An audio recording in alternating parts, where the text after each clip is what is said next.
Selamat datang di Darul Hikam Talks.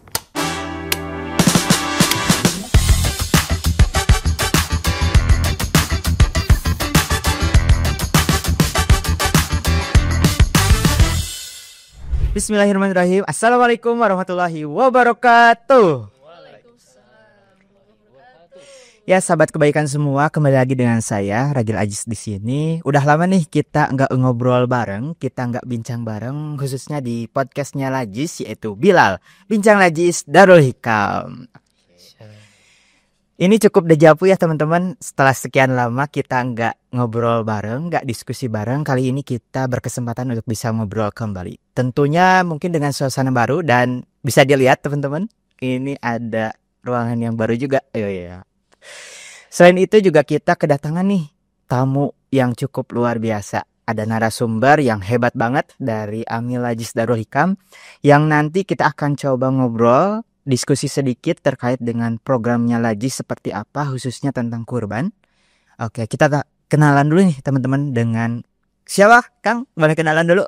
Ya, saya Fajri Muhammad Taufik sebagai Amil Lajis Darul Hikam yang alhamdulillah tahun ini diamanahi sebagai Ketua Kurban Lajis Darul Hikam. Oke, Ketua Kurban Kang Fajri. Kalau tetehnya boleh kenalan teh?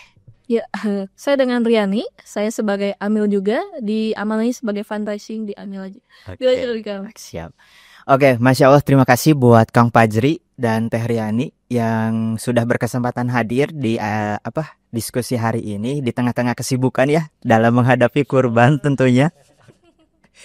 Oke, nih kita coba ngobrol sedikit nih ya teman-teman, Akang Teteh sekalian terkait dengan programnya Lajis. Setelah kemarin sukses mungkin ya terkait dengan program Ramadan gitu ya. Saya dengar ada programnya anak yatim yang itu cukup luar biasa banget. Nah sekarang juga Lajis lagi mempersiapkan nih program terbarunya yaitu kurban. Karena kita pun sebentar lagi ya akan menghadapi Idul Adha. Terkait dengan kurban itu sendiri, gimana nih esensi apa yang bisa kita ambil dari kurban itu? Kalau dari Kang Fajri dulu nih. Ya.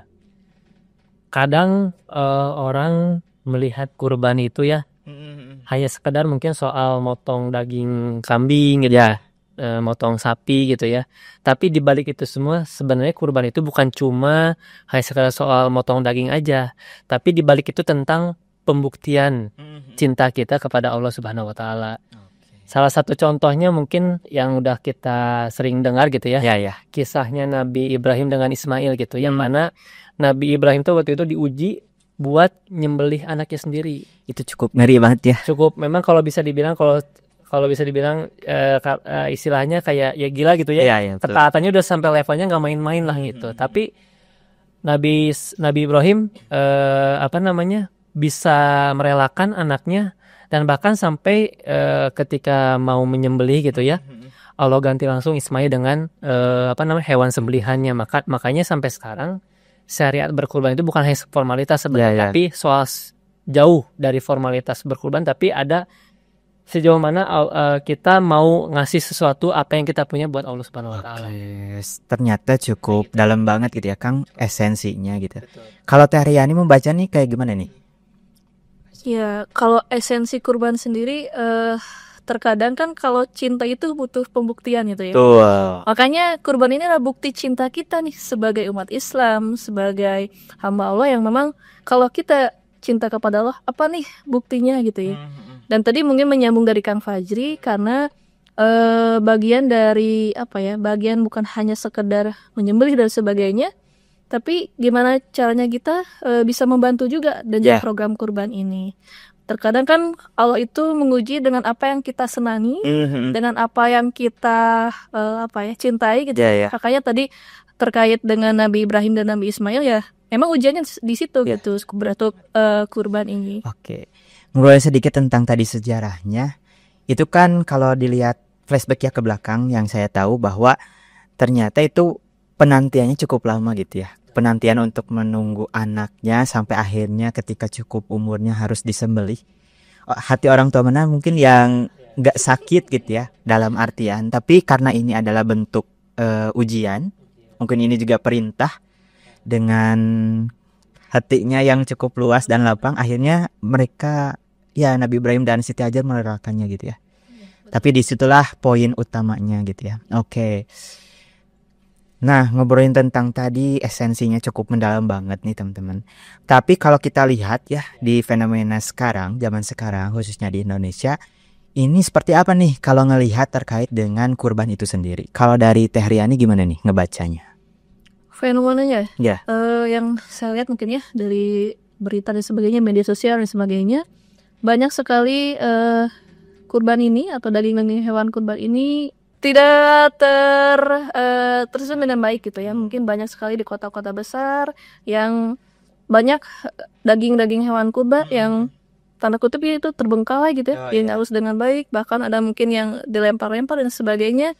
Itu makanya kita ingin menjaga sekali gitu ya, tentang dari cara hulu ke hilirnya bagaimana kurban ini sesuai dengan syariat yang dicontohkan. Karena cukup kurang etis juga ya dilihat gitu kalau kayak dilempar-lempar kayak apa banget gitu ya. Kalau Kang Fajri nih ngelihatnya kayak gimana nih kalau boleh tahu? Sebenarnya kalau tentang kurban tuh sebenarnya udah jadi tradisi tahunan lah ya di kota besar khususnya, apalagi di kota A, di masjid B gitu, yang mana mungkin kalau misalnya jumlah hewan kambing dan sapi bisa dibilang kayaknya belasan gitu ya, mencapai di satu titik aja, yang mana mungkin untuk penerima manfaat dan yang membutuhkannya pun hanya kering tersebut aja gitu. Hanya ke arah orang-orang itu aja gitu. Dan bahkan sampai tadi mungkin menumpuk, saking menumpuknya dagingnya sampai pernah dilempar-lempar gitu. Ada sampai dilempar-lempar dan bahkan nauzubillah ada yang sampai mungkin dijual dagingnya. Padahal kalau sesuai syariat itu nggak boleh ya. Justru jadinya haram banget gitu ya. Betul, dan memang jadi kayak apa ya? Esensi kurbannya hanya sekedar formalitas. Oh iya betul. Jadi memang kayak cuman formalitas terus kita ikutin, udah aja nggak dapat hasilnya dalam diri gitu ya. Oke. Nah ngomongin terkait hal itu juga, aku sih pernah dengar ya di berita. Kadang kurban di wilayah perkotaan misalkan itu cukup banyak. Kadang tadi dagingnya itu sampai menumpuk. Tapi berbeda hal sama kondisi yang ada di pelosok sana. Itu kira-kira kayak gimana nih kalau boleh tahu dari Kang Fajri? Nah, sebenarnya melihat fenomena tadi gitu ya, di kota-kota banyak yang menumpuk segala macam, banyak kejadian. Kita makanya di Lazdaro Hikam untuk tahun ini kita kurbannya ke pelosok. Pelosok yang ada di Jawa Barat dan di Maluku, Indonesia Timur. Oke. Yang mana kalau melihat dari segi historinya 2-3 tahun ke belakang itu, mereka bahkan belum pernah merasakan daging hewan kurban.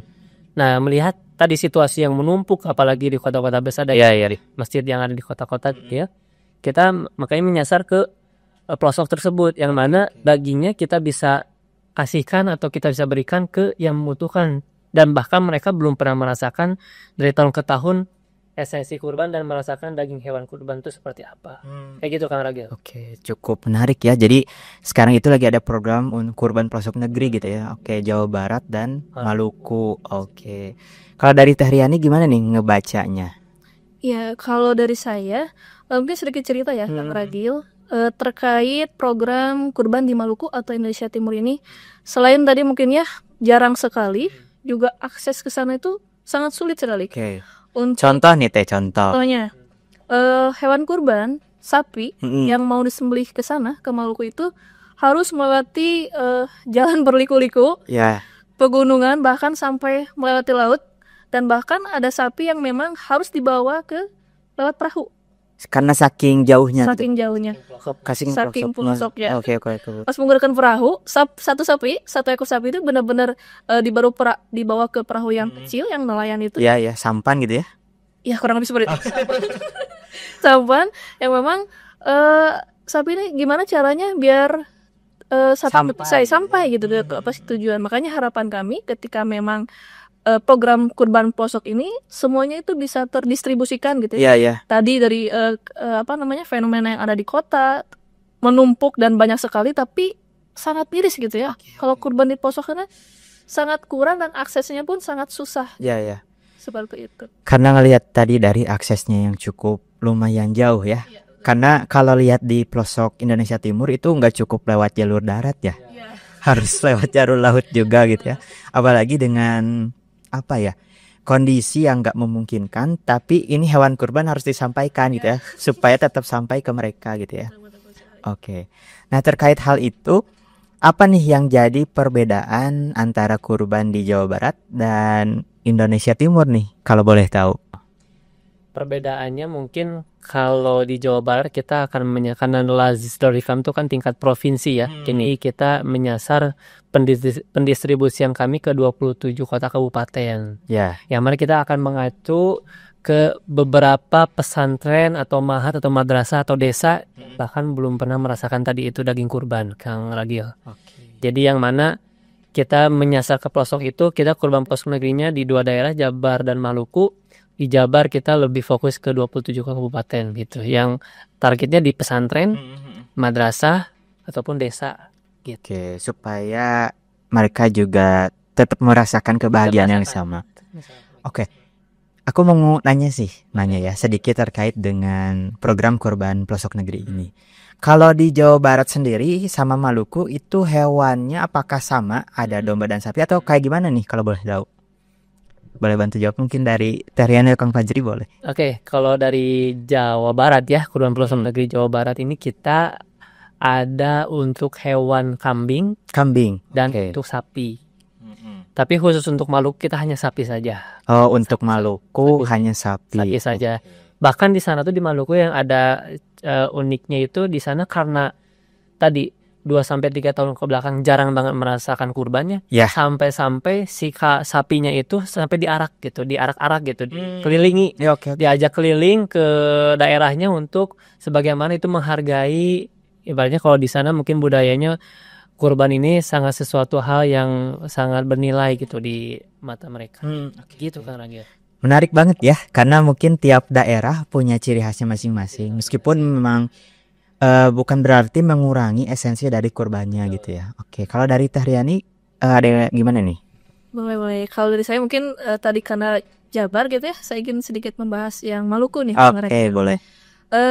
Seperti yang sudah dilakukan sebelum-sebelumnya gitu ya.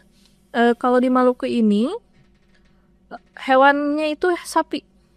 Sapi. Tidak ada kambing atau domba. Oke. Karena prioritas kita itu di sapi untuk di Maluku.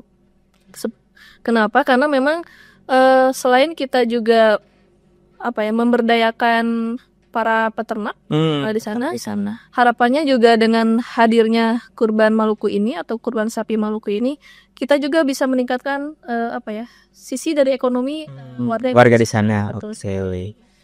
Gitu. Jadi itu kenapa nggak ada domba? Karena di Jawa Barat Banyak domba. khususnya Garut. Garut ya. Oke. Meskipun kayak gitu, tapi tetap programnya ini cukup menarik ya teman-teman, karena tadi bisa dikatakan di awal, kurban ini harapannya tidak hanya sebagai yang namanya itu kita kurban aja ya seremonial, tapi esensinya juga dapat ya, termasuk kepada para mudohi mungkin ya, orang yang ingin berkurban, supaya memang mereka pun bisa merasakan kebahagiaan ketika hewan yang mereka potong itu sampai kepada masyarakat yang tepat sasaran sih khususnya. Bukan. Iya, betul. Nah, kalau misalkan yang udah berjalan saat ini nih teman-teman, biasanya kesulitan apa aja nih yang dirasakan oleh teman-teman sendiri selaku tim ya yang mengelola nih program kurbannya. Terus selama kurang lebih udah berapa 2 tahun ke belakang juga merasakan hal yang sama gitu ya. Nah, kira-kira apa nih yang dirasakan oleh teman-teman sekalian? Suka dukanya deh gitu ya. Suka duka perihal kurban pelosok negeri mungkin. Ya. Salah satu yang terkadang mungkin masih jadi tantangan kita mungkinnya di kan terkait kurban pelosok negeri ini, mungkin sosialisasi esensi kurban pelosok negeri ini seperti apa ke para calon mudohi atau mudohi yang akan berkurban.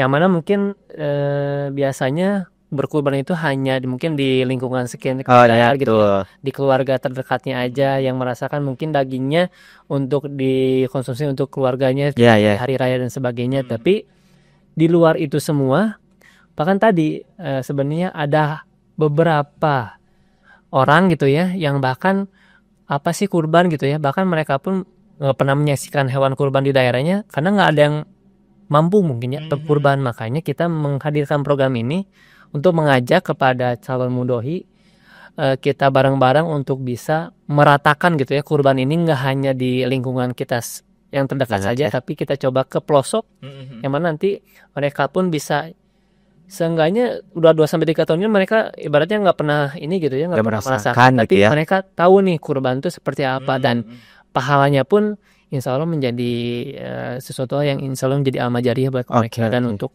mudahinya tersendiri. Itu mungkin plus lebih terkadang sapinya atau hewan kurbannya mereka dikirim nggak ke rumahnya segala macam. Kita langsung ke sana, kita mengedukasi sebagaimana nggak harus ritual motong daging tuh mereka nyasihin di lingkungan rumahnya gitu ya. Terus mereka dapat daging, tapi di luar itu kalau misalnya mereka bisa membagikan ke yang membutuhkan, menjadikan senyuman bagi mereka, itu ya suatu hal yang insya Allah bermanfaat banget buat mereka. Oke. Gitu Kang Ragil. Kalau dari Teh Riani nih, kan tadi udah ngobrolin terkait dengan sukanya. Ada nggak sih Teh dukanya yang dialami selama ini gitu?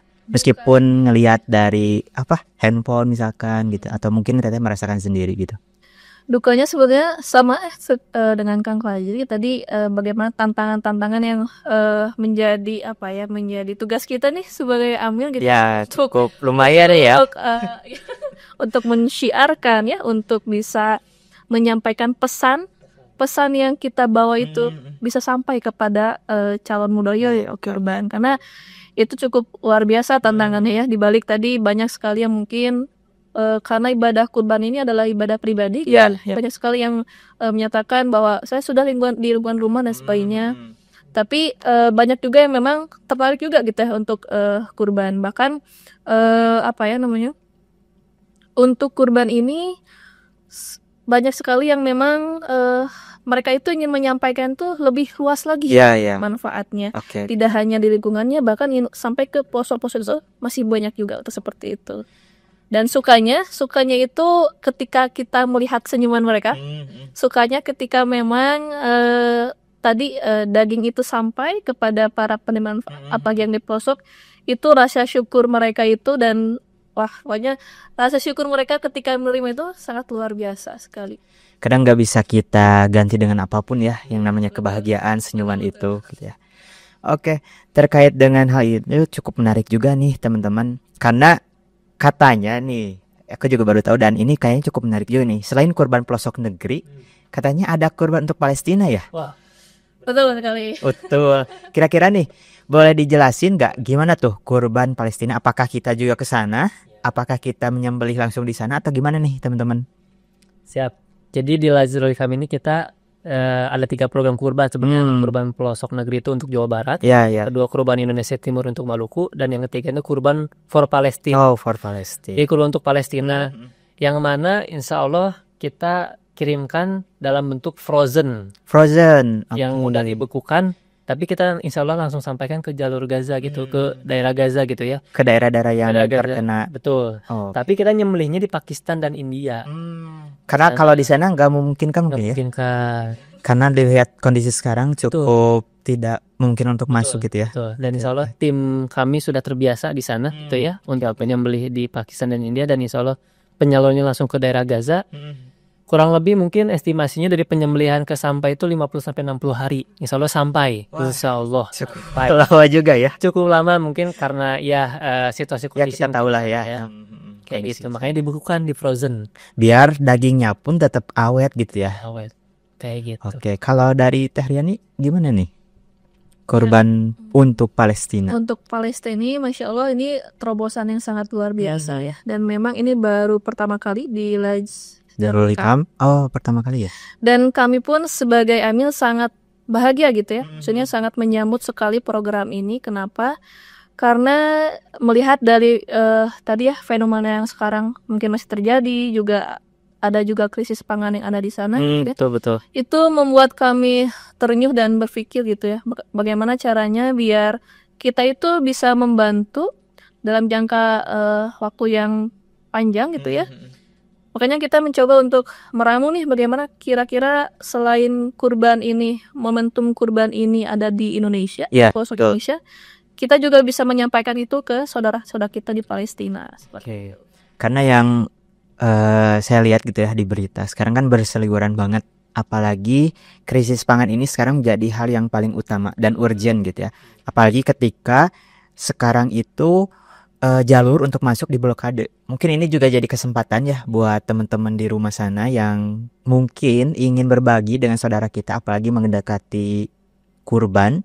Jadi Lajis Darul Hikam ternyata membuka program untuk Palestina gitu ya, dengan bentuknya frozen gitu ya. Berarti itu dagingnya yang dibukukan ya, bukan jadi olahan gitu, bukan? Oke. Nah, terkait dengan 3 program kurban tadi, kira-kira apa nih Kang yang menarik atau teh gitu ya terkait dengan kurban di Lajis Darul Hikam? Karena pastikan kita tuh banyak banget nih yang orang berlomba-lomba untuk kurban. Nah, kira-kira apa sih hal menarik apa atau keuntungan apa yang bisa didapatkan ketika teman-teman di rumah sana kurban di Lajis Darul Hikam gitu? Kalau misalnya sebelum kenapa harus kurban di Lajis, tapi kita coba dalami lagi sekali lagi gitu ya, kenapa kita harus berkurban gitu ya. Kenapa harus berkurban gitu ya? Karena ini menjadi bagian syiar dan ibadah sosial. Jadi nggak hanya ibadah kita pribadi kepada Allah Subhanahu wa Ta'ala, ibadah sosial tadi untuk kita coba merangkul atau mencoba untuk memberikan senyuman kepada orang yang membutuhkan di sekitar kita. Yang mana kurban, potongan kurban gitu, daging hewan kurban kita akan bagikan gitu, akan menjadi senyuman bagi mereka. Yang mana fitrahnya itu nggak hanya sekedar kurban dan motong, tapi berbagi itu tadi yang kita harus berkurban, tapi ini berbagi kita tuh momentum gitu. Ada Ramadan dan kurban itu insya Allah menjadi momen yang sangat amat tepat gitu ya untuk kaum muslimin. Ya, gitu mungkin. Kalau dari Teh Riani gimana nih? Oke, yang menarik mungkin ya di Darul Hikam pertama, insya Allah bagi para mudohi nih atau para calon pekurban yang hendak gitu ya nanti menitipkan hewan kurbannya di Lajis Darul Hikam, baik tadi yang program-program yang sudah disebutkan untuk pelosok negeri ataupun Palestina, insya Allah kita akan menyampaikan report itu pertama saat penyembelihan, mungkin nanti di Kurban Pelosok Jabar kita akan ada live report nih. Oke. Jangan khawatir buat para mudahi atau calon mudahi, kita akan ada live report ketika memang proses penyembelihan domba gitu ya sebetulnya. Selain itu, insya Allah sesuai dengan syariat, sesuai dengan nama mudahinya untuk hewan kurbannya. Kemudian juga kita akan sampaikan laporan-laporannya dalam bentuk foto dan video. Kemudian nanti kita juga akan report terus gitu ya untuk ukurannya itu. Tadi kita sudah sampaikan bahwa hewan kurban ini kalau di Pelosok Jabar untuk di pesantren atau yang wilayah yang memang kurang kurbannya, kita akan report terus untuk para menerima manfaat dan para pekurban seperti itu. Jadi teman-teman di rumah juga agak perlu khawatir gitu. Betul sekali. Karena insya Allah kurbannya itu secara langsung akan kita sampaikan reportnya supaya memberikan kepercayaan kepada masyarakat secara langsung. Dan bisa menyaksikan gitu. Oke, meskipun di rumah gitu ya, kita gunakan aplikasi yang ada gitu ya untuk kebutuhan kurban ini. Oke. Nah, kalau boleh tahu nih, kayaknya cukup menarik nih. Aku juga jadi kayak pengen ngajak nih teman-teman di rumah supaya bisa ikut programnya Lajis, terutama di kurban. Itu gimana nih caranya Kang Teh kalau boleh tahu? Oke, kalau misalnya yang mau berkurban di betul. Ya, bisa langsung kepoin gitu ya Instagram kami di Lajis Darul Hikam. Lajis Darul Hikam, Atau bisa langsung juga menghubungi WhatsApp call center Amil kita yang ada di poster-poster. Oke. Jadi langsung bisa konsul, langsung bisa tanyakan hewan apa yang mau Bapak Ibu kurbankan. Oke. Kayak gitu kan. Kalau dari harga nih gimana? Terjangkau? Cukup sangat terjangkau. Sangat terjangkau. Jadi untuk teman-teman di rumah juga gak perlu khawatir kalau tadi misalkan kurban Palestina kayaknya mahal nih gitu ya. Enggak juga gitu ya. Insya Allah terjangkau. Jadi teman-teman juga gak perlu khawatir gitu ya. Jadi untuk teman-teman di rumah yang mau ikut program kurbannya bersama Lajis Darul Hikam, bisa langsung kepoin aja katanya di Instagramnya lajis.darul hikam gitu ya. Untuk informasi lebih lanjut teman-teman bisa hubungi call centernya yang ada di link yang ada di bio ya, khususnya bisa ditanyakan di sana seputar kurbannya seperti apa, nanti programnya apa aja. Nanti teman-teman bisa langsung aja ya gitu. Mau main juga. Oh betul banget. Di mana tuh Kang? Oke, jalan isinya Raji Juanda. Nomor 28. Oke, jadi teman-teman kalau mau datang langsung boleh, kita juga stay di sana. Jadi nggak perlu khawatir kalau di luar Bandung, bahkan di luar pulau gimana? Oke, tadi bisa lewat online gitu ya, hotline-nya Lajis Darul Hikam. Oke. Nih Kang, sebelum kita juga mengakhiri nih sesi ngobrol terkait dengan kurban ini, kira-kira ada statement yang ingin disampaikan nggak kepada teman-teman atau sahabat kebaikan di luar sana? Dari Kang Fajri dulu deh. Oke. Kalau dari aku mungkin tadi poinnya untuk kurban ini kita coba balik lagi ke salah satu esensi kurbannya. Tanda pembuktian kita cinta kita kepada Allah Subhanahu wa taala, yang mana sejauh apa sih yang kita bisa kasih buat Allah? Ya, ya. Hal apa yang terbaik gitu ya. Salah satunya kendaraan yang insya Allah akan kita pakai nanti di akhirat, di hewan yang akan kita sembelih nanti. Ya, ya. Mau itu kambing atau sapi, yang mana insya Allah pembuktian kita cinta ini kepada Allah ini sesuatu hal yang akan sangat bernilai dan Allah catat di sisinya. Gitu sih. Oke. Masya Allah. Kalau dari Teh Riani gimana nih Teh? Kalau dari saya balik lagi karena kurban ini sebagai pembuktian kita, Ya, betul. pembuktian kita cinta kita kepada Allah. Jadi ayo tunggu apa lagi sekarang kita Tunggu apa lagi Tunggu apa lagi? teman-teman? sekarang kita ramai-ramai untuk sebarkan manfaat lebih meluas lagi hingga ke pelosok negeri. Betul. Karena ini udah Hamin berapa ya? Dulu nih. Poin 17 ya teman-teman. Jadi jangan sampai kehabisan, insya Allah hewan kurbannya selalu ada. Jadi kita tunggu untuk teman-teman di rumah yang mau kurban, khususnya kurban pelosok negeri dan kurban untuk Palestina bersama Lajis Darul Hikam. Masih terbuka cukup lebar untuk teman-teman sekalian. Jangan takut kehabisan karena kami pun menyediakan hewan kurban yang sehat sesuai dengan syariat. Apalagi tadi ya dengan disebutkan oleh Akang Teteh di sini bahwa kurban di Lajis Darul Hikam itu insya Allah terpercaya karena kami pun nanti akan live report secara langsung terkait dengan penyembelihan. Terus juga nanti akan ada laporan khusus yang diberikan kepada para pekurban, sehingga para pekurban di rumah itu nggak perlu khawatir ini kurbannya benar atau enggak, atau tersalurkan atau enggak. Oke. Baik, terima kasih Kang. Tadi cukup menarik. Saya pun jadi lebih tercerahkan untuk kurban gitu ya, bahwa kurban itu bukan sekedar esensi, bukan sekedar kita memotong, tapi juga ada esensi yang lebih, bahwa yang dilihat, yang dinilai adalah bukti kecintaan kita. Kalau pernah Anda atau pernah dengar mungkin ya, apa yang kita miliki adalah seperti halnya Nabi Ismail ya. Jadi ketika kita memotong, kita pun seolah-olah seperti Nabi Ibrahim. Jadi kita mengorbankan sesuatu yang kita miliki dan cintai gitu ya. Baik, terima kasih buat Akang Teteh sekalian yang sudah gabung di sini untuk ngobrol. Kita diskusi bareng. Terima kasih atas waktunya. Mungkin udah ini mau kemana? Ya, kembali bekerja tentunya. Kembali kepada laptop. Oke, terima kasih buat teman-teman di rumah yang sudah menonton, yang sudah membantu mendengarkan terkait dengan Lajis Darul Hikam. Tentunya untuk informasi lebih lanjut nanti teman-teman bisa lihat saja di Instagramnya, hotline-nya Lajis Darul Hikam. Dan tunggu saja informasi-informasi menarik lainnya terkait dengan program Lajis Darul Hikam. Cukup sekian podcast Bilal hari ini. Saya pamit undur diri bersama teman-teman. Ada Kang Fajri dan Teh Riani. Ya, wassalamualaikum warahmatullahi wabarakatuh.